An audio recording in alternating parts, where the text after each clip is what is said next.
All about hip disorder in women. Hip disorders are conditions that affect the hip joint most commonly. The hip joint is a ball and socket that allows the thigh to move in different directions. It also allows the hips to support the weight of the body. The hip joint resides inside a capsule containing lubricating fluid, which helps the hip move smoothly. Inside the hip joint is cartilage, the tough but flexible substance that lines the ends of the joints.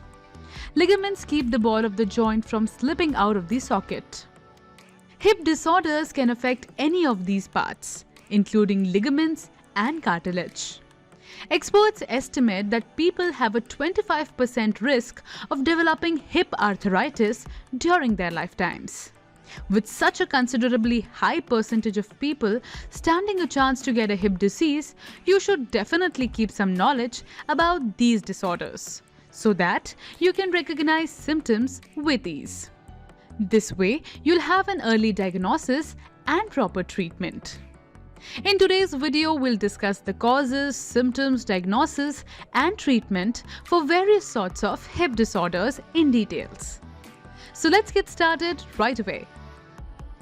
What causes hip disorder?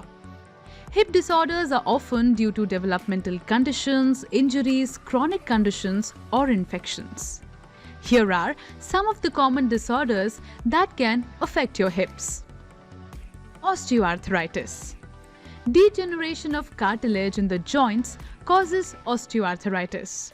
This makes the cartilage split and it becomes brittle. In some cases, pieces of the cartilage break off in the hip joint. Once the cartilage wears down enough, it fails to cushion the hip bones, causing pain and inflammation. Developmental dysplasia. This condition occurs when there is a development problem in your joints which causes you to suffer from a condition wherein the hip can easily dislocate. Irritable hip syndrome. Irritable hip syndrome can be common in children after an upper respiratory infection. It causes hip pain that results in limping. In most cases, it resolves by itself. Soft tissue pain and referred pain.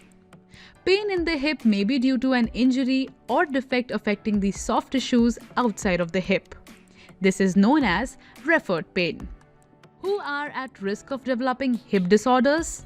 Risk factors include abnormality of the hip joint from birth, hereditary causes for poor alignment of the hip bones, joint trauma or hip injury due to some accident, age, with hip problems occurring more frequently in aged people, history of high-impact activities such as adventure sports, etc.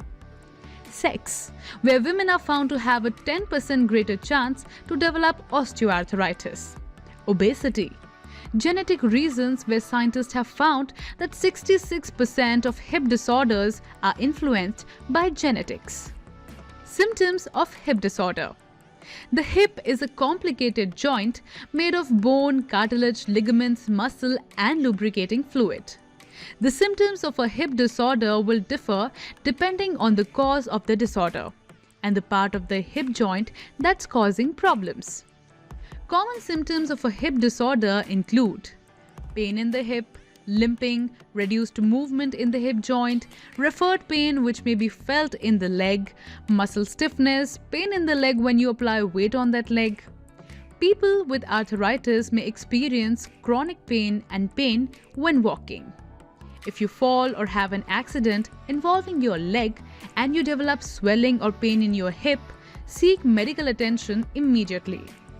These symptoms might mean you have a fracture. An untreated fracture can cause serious complications. What is the process of diagnosis?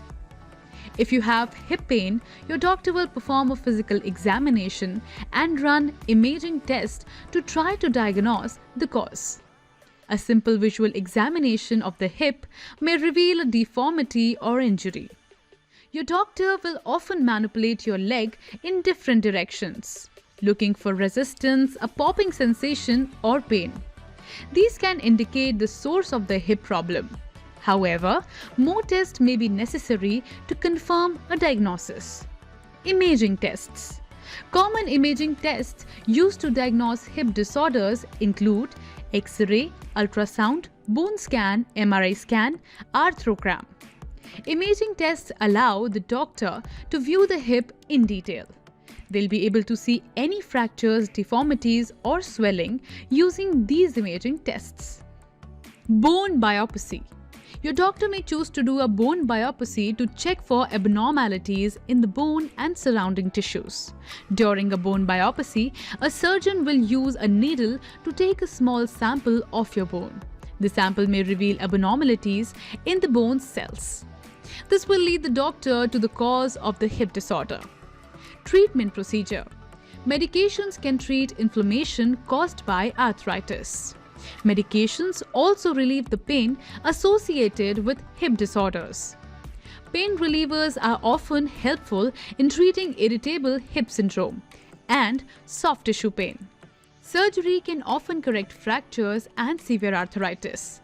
In extreme cases, especially in people with severe arthritis or an injury, hip replacement surgery, hip arthroplasty, may be an option. The total hip prosthesis is made of metal or a type of ceramic or a type of plastic and has several components, including a ball and a socket. They are resistant to corrosion and wear and tear. Hip replacement surgery is a major procedure, but there's no need for you to worry because most people will resume most normal activities by 6 to 8 weeks after surgery. We hope you found all the information you needed from our video. And if you did, please share it with your friends to spread the good word. Remember, you're not alone. Thanks and have a good day. That's all from us today. We want you to know that your voice is important to us. So please leave a comment below. If you are new here, then click the bell icon for notifications of our new videos. And subscribe to our channel. For more content, visit our website www.thevoiceofwoman.com. Till the next time, stay safe, stay healthy, and let your voice be heard.